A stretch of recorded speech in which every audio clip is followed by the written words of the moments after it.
Keberadaan komunitas menjadi bagian tak terpisahkan dari hidup. Mulai dari komunitas seni, budaya, olahraga, hingga para pecinta dan pegiat yang dengan sepenuh hati menekuni bidangnya selama bertahun-tahun. Mereka bukan hanya berkumpul, tapi membangun semangat, nilai, dan identitas bersama.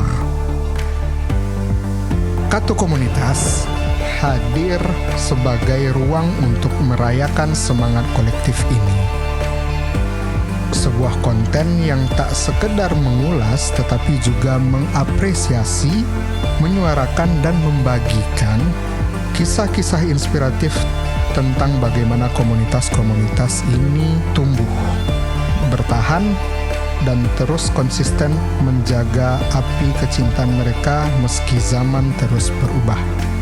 Kato Komunitas menyalakan semangat merayakan komunitas. Assalamualaikum warahmatullahi wabarakatuh. Teman Kato, kembali lagi kita di Kato Komunitas Menyalakan semangat merayakan komunitas.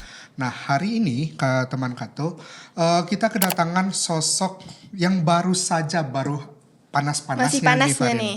Nah, yang baru ini mengharumkan nama Sumatera Barat dan khususnya juga Kabupaten Pasaman di kancah nasional. Betul banget Bang. Ini bukan kaleng-kaleng karena beliau ini satu-satunya penyumbang medali emas untuk Provinsi Sumatera Barat pada cabang pencak silat di PON kemarin loh Bang. PON bela diri lebih tepatnya Iya. kalau nggak salah. Nah, langsung aja kita sambut ini Fadlan Rusli. Oke. Ini dia teman-teman orangnya yang menyumbangkan emas buat Sumatera Barat dan juga Kabupaten Pasaman. Apa kabarnya Fadlan? Alhamdulillah kabarnya sangat baik. Oke. Sebelum kita bahas soal momen-momen yang baru terjadi ini, terutama dapat itu namanya medali emas. Kita juga perlu tahu siapa sih sebenarnya Fadlan Iya, Rusli siapa ini. di balik sosok ini Iya, ya sebenarnya. kita juga harus tahu siapa orangnya, orang mana. Nah, ya kan? benar banget. Mungkin bisa diperkenalkan dirinya Fadlan. Silakan. Oke, terima kasih sebelumnya Bang. Perkenalkan, nama saya Fadlan Rusli. Tempat kelahiran Lubuk Aro, tanggal 24 November 2002. 2002. Ya, oke. tepatnya di Kecamatan Rau. Kecamatan Rau. Ya, kemudian sekarang sedang berkuliah di Universitas Negeri Padang. Di UNP. Ya, di UNP, Ya. jurusan Pendidikan Kepelatihan Olahraga. Nice. Udah mau semester berapa sekarang? Iya, udah mau wisuda. Udah mau wisuda ya? Udah semester 9 Udah sekarang. semester 9. Oke, nice. Kalau untuk sekolahnya memang di Rau semua, Fadlan? Oh ya, kalau untuk sekolah dari SD dulu ya Bang. SD dulu di Rau, kemudian di tingkat SMP-nya ada di Rau dan juga ada di Kota Padang. Oh, 2 tempat? Iya, 2 sekolah. Bisa ya? Jadi itu karena silat juga. Karena silat juga. Karena silat tunggu, juga. berarti silatnya ini udah dari kecil? SMP. Dari SMP tepatnya. SMP. Terus lanjut? Kemudian SMA-nya di Kota Padang dan juga sampai sekarang kuliah di Kota Padang. Kuliahnya tetap di Kota Padang ya. Itu bisa tinggal di Padang memang kerjaan orang tua? Enggak, jadi bisa pindah ke Padang karena awal mula latihan silat itu kan kelas 1 SMP. Ya. Kelas 1 SMP, bukan SMP sih. Saya sekolahnya dulu di Pondok Pesantren Darul Ulum Murid Tampang yang di Rau. Jadi awal mula latihan silat itu karena ada ekskul di sekolah. Ekskul. Iya, ekskul di sekolah. Kemudian ikut latihan 1 kali. Kemudian dipantau sama pelatih. Ada nih bibitnya. Kayaknya insting pelatih itu kan nggak salah ya. Betul. Jadi dipanggil lah sama pelatih, gabunglah latihan ke perguruan kata beliau. Kata pelatih saya yaitu perguruan di Polsek Rao. Polsek Rao. Iya, Polsek Rao. Jadi selama kurang lebih 2 tahun latihan di Rao, Polsek Rao, pulang pergi terus tuh dari Mudik Tampang ke Rao. Perginya pun jalan kaki. Nah, Kadang-kadang perjuangan ya. harus bersakit-sakit dulu. Soalnya kan kami di pesantren nggak boleh ada kendaraan. ya. Jadi tapi diizinkan untuk pergi latihan karena pelatih tersebut juga salah satu guru dulu di pondok pesantren tersebut, guru olahraga juga. Guru olahraga. Ya. Jadi selama kurang lebih 2 tahun setiap sore sore latihan ke Rao, kurang lebih 5 kilo sampai 7 kilo lah perjalanan dari dari pondok pesantren tersebut. Udah fisiknya udah ditempa dulu. Udah langsung pemanasan aja. Iya benar. nyampe tempat latihan Langsung udah latihan. Udah tinggal pemanasan. Oke, dari pondok pesantren, kan itu pondok pesantren di Rao nih. Ya di Rao terus. Tiba-tiba pindah ke Padang. Ya, itu pindahnya ketika udah kelas 3 SMP. 3 SMP. Ya. Jadi pindah ke Padang karena mengikuti tes PPLP. PPLP ini apa nih? PPLP ini Pusat Pembinaan dan Pelatihan Olahraga Pelajar Kota Padang. Sumatera Barat. Sumatera Barat. Ya, jadi pusatnya di Kota Padang. Di Kota Padang. Jadi ketika 2017 kalau nggak salah ikut seleksi tes PPLP dan alhamdulillah diberikan rezeki lolos di PPLP tersebut. PPLP di Bepas itu. Bepas ya. Iya, di Air Paca. Ya, di Air Paca. Setelah itu pindahlah ke Kota Padang, diinapkan di asrama PPLP dan juga disekolahkan di SMP Negeri 27 Padang. Oh, SMP 27. Jadi selama 1 tahun di SMP 27 Padang, kemudian langsung otomatis lanjut di SMA olahraga. SMA berapa tuh? SMA 4 Sumatera Barat. Sumatera Barat. SMA 4 Sumatera Barat Keberpakatan Olahraga. SMA berprestasi itu. Iya, benar. Khusus olahraga. Iya, betul. Olahraga. Nah, terus selama kurang lebih 3 tahun juga tetap sekolah di SMA 4 Sumbar dan juga mengikuti program latihan-latihan yang diberikan oleh pelatih di PPLP tersebut. Kemudian untuk latihannya kami rutin 2 kali sehari latihan itu. 2 kali sehari. Iya, 2 kali latihan sehari. Jadi sholat subuh, latihan, kemudian sampai jam 6:30. Selanjutnya bersih-bersih, siap-siap sarapan, sekolah. Ya, sekolah sampai jam 2. Ya, jam sampai 2 siang. Jam 2 siang. Kemudian istirahat habis sampai asar. Salat asar, habis itu lanjut latihan lagi sampai jam 6. Habis itu bersih-bersih, sholat maghrib. Kemudian istirahat lagi. Seperti rutinitas selama kurang lebih 4 tahun. 4 tahun ya. Iya, di asrama PPLP tersebut. Tamat SMA berarti langsung masuk ke UNP. Keren. Dan sekarang udah mau wisuda. Udah mau wisuda ya. Insya Allah bulan Desember wisuda. Nice. Oh, Masya Allah. Ini kayaknya kita satu alma mater kita. Cuman saya bukan olahraga terlihat dari badan. Tapi buat apa sih, keren sih. Iya, keren banget, anak profilnya muda keren yang banget. Iya, profilnya keren.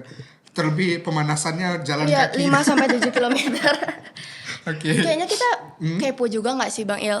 Siapa sih sosok yang pertama mendukung dan paling berpengaruh nih di awal perjalanan Abang sebagai atlet? Yang paling berpengaruh tentunya pelatih saya sendiri. Oh, pelatih. Iya. Bisa di-spill nama pelatihnya Bro Fadlan? Bisa. Rifki Wahyudi, SPD Aivo. Langsung lengkap. Beliaulah yang menemukan. Iya, beliaulah yang menemukan mutiara terpendam nih. Keren nih, keren. Terus gimana nih dukungan dari orang tua? Oh ya, jadi awal mula silat nih, saya belum izin ke orang tua dulu. Ya, kok bisa? Iya, jadi karena ada rasa takut ya. ada rasa takut tidak dibolehkan untuk bersilat gitu. Iya. Soalnya kan kalau kita orang awam dengar silat itu kan lebih ke apa ya, bisa mematikan atau itu Iya, ya kan. betul.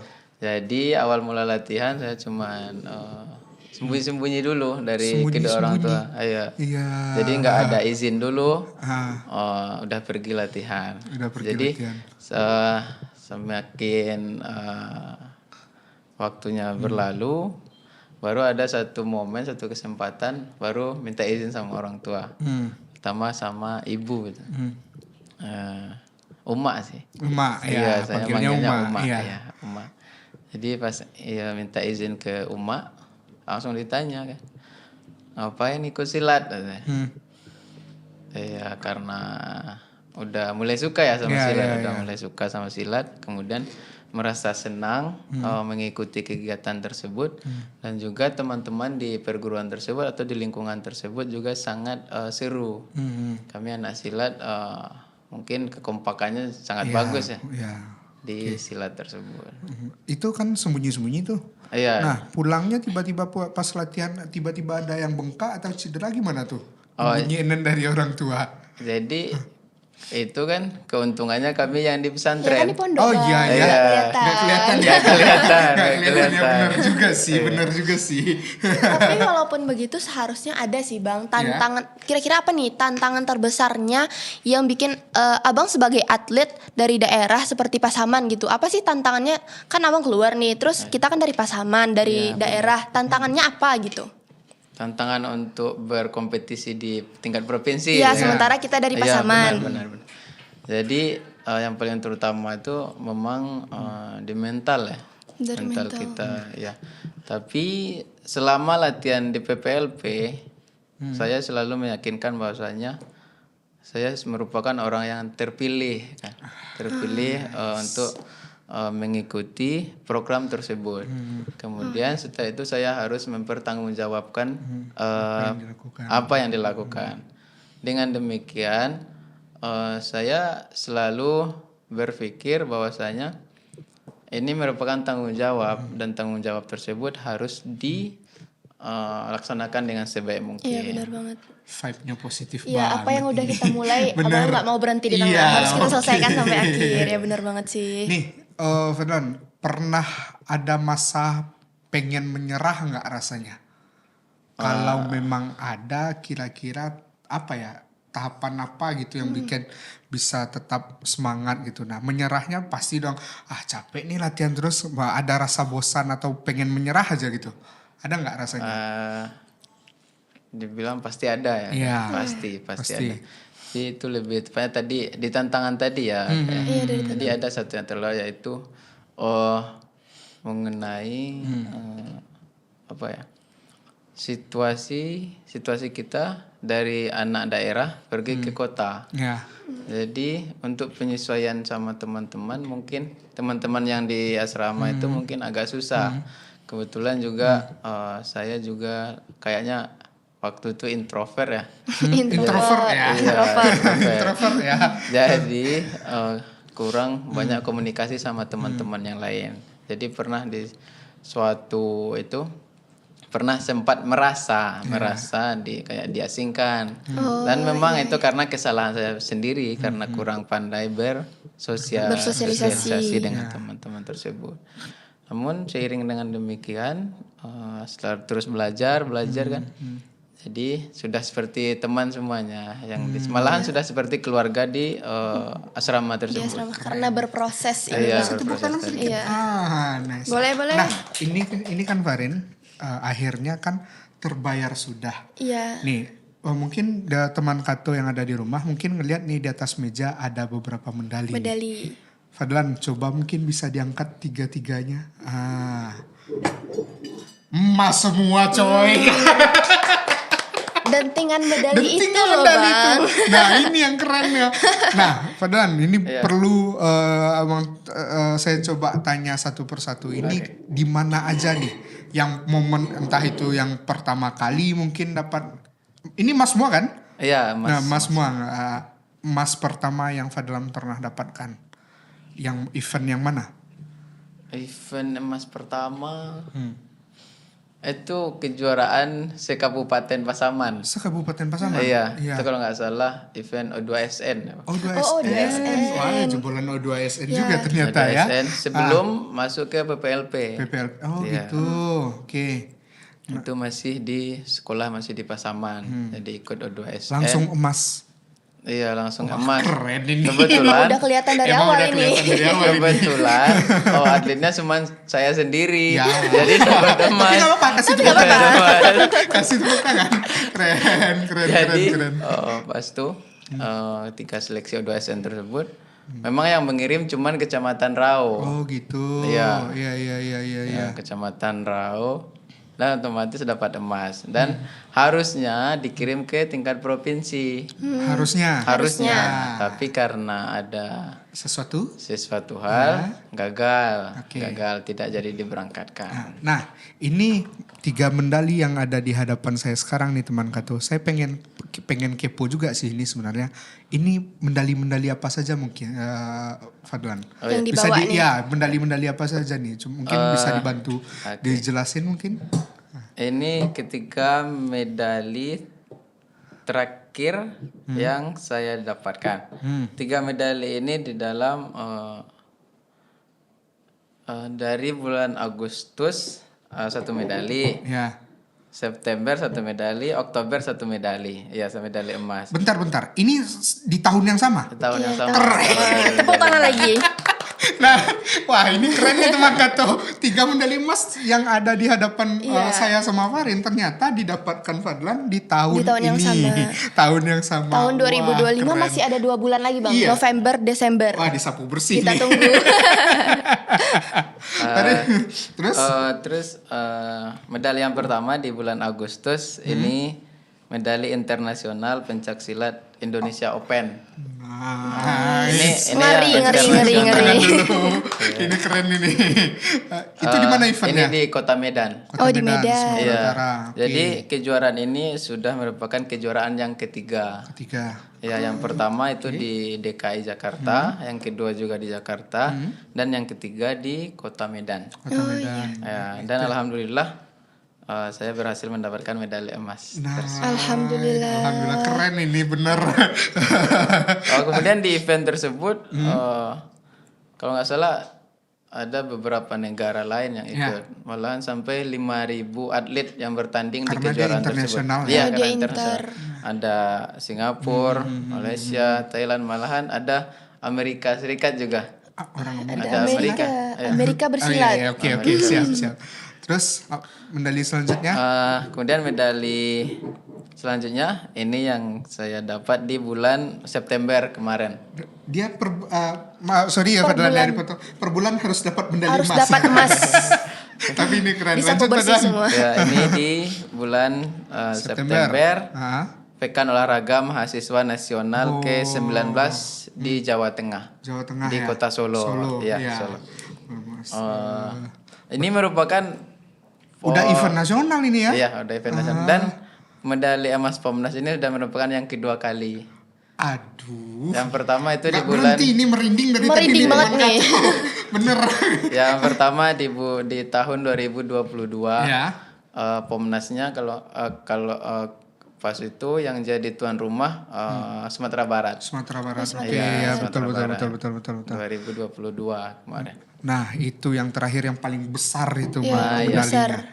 Ini yang baru didapatkan teman Kato, didapatkan oleh Fadlan itu jelasin sendiri deh Fadlan. Berguncang hatiku. Iya, berguncang hatinya. Besarnya besar banget. Ini medali yang ketiga itu di bulan ini ya. Bulan ini Oktober, ya. Baru beberapa hari lewat ya. Beberapa hari yang lewat. Nice. Di event PON Bela Diri 2 Kudus, Jawa Tengah. Oh, Kudus Jawa Tengah ya. Iya. Keren dengan penghargaan yang masih hangat-hangatnya. Tapi kayaknya aku pengen tahu nih Bang, sebenarnya apa sih mimpi dari Bang Fadlan ini sekarang? Targetnya apa? Pengen ikutan di ajang apa lagi nih kira-kira? Nextnya ya? Nextnya. Mimpi saya sebenarnya dari dulu ingin merasakan tim pelatnas Indonesia. Wah, targetnya SEA Games nih kayaknya. Iya, Langsung. Target sebenarnya tuh SEA Games, Ya. Asian Games, dan juga kejuaraan dunia. Yang penting targetnya maunya harus membawa nama Indonesia. Iya, Ya. keren. Tandain nih teman-teman Kato. Iya, Tandain. bener tandain nih. Ini luar biasa prestasinya Iya, nih, prestasinya sangat luar banget. biasa. Ada nggak sih Bang, kan kami sebagai anak-anak muda nih pengen tahu apa gitu pesannya untuk anak-anak muda di daerah Kabupaten Pasaman yang merasa mimpi mereka terlalu jauh untuk dicapai karena mungkin daerah kita yang memang letaknya di Pasaman gitu. Kalau untuk itu sih kayaknya lebih, kalau aku ada satu quotes ya. Ya, Quotes. quotes. Dari dulu yaitu never give up. Simple Iya, kan. sangat singkat tapi padat. Jangan Pernah jangan menyerah. pernah menyerah. Ya, Never jangan give pernah up. menyerah. Nah, Jadi ini sekarang ada nih kita ada games nih. Iya. Gamesnya lempar cepat. Nah, silakan nanti Fadlan bisa jawab aja pertanyaannya, kita lemparkan pertanyaan nanti Fadlan langsung jawab. Jurus atau teknik silat favorit? teknik tendangan sabit. Wah, nice. Lanjut. Makanan khas Sumber yang favorit banget setelah tanding apa? Sate. Atlet bela diri yang kamu idolakan, Fadlan? Siapa? Yang diidolakan banget. Fadlan Rusli. Wah, diri sendiri. Nasib. Satu kata untuk menggambarkan Pasaman. Pasaman hebat. Pasaman hebat. Pasaman hebat ya. Kalau bukan atlet, kamu pengen jadi apa, Fadlan? Pengusaha. Pengusaha yang jago silat. Yang jago silat. Oke teman Kato, dari gelanggang kecil di Pasaman, mimpi bisa terwujud hingga akhirnya panggung nasional pun sudah tercapai nih. Ya, dari internasional sampai event nasional juga hari ini kita belajar bahwa keterbatasan itu bukan penghalang asal tekadnya besar. Ingat quotes dari Fadlan tadi, never give up. Jangan pernah menyerah. Oke, terima kasih banget nih Bang udah membersamai kita, udah berbagi cerita dan inspirasinya. Semoga langkahnya menuju pelatnas Ya, ya. pelatnas dipermudah dan Amin. kita bisa lihat nih nantinya Bang Fadlan di level-level internasional. Kami tunggu nih medali emas di 2 bulan 2025-nya. Bawa nama Indonesia, Iya. Sumatera Barat, Kabupaten Pasaman tentunya. Ya. Amin. Oke, kita siap. Oke, Oke, sampai kita selesai. jumpa di episode berikutnya. Teman Kato Komunitas menyalakan semangat merayakan komunitas.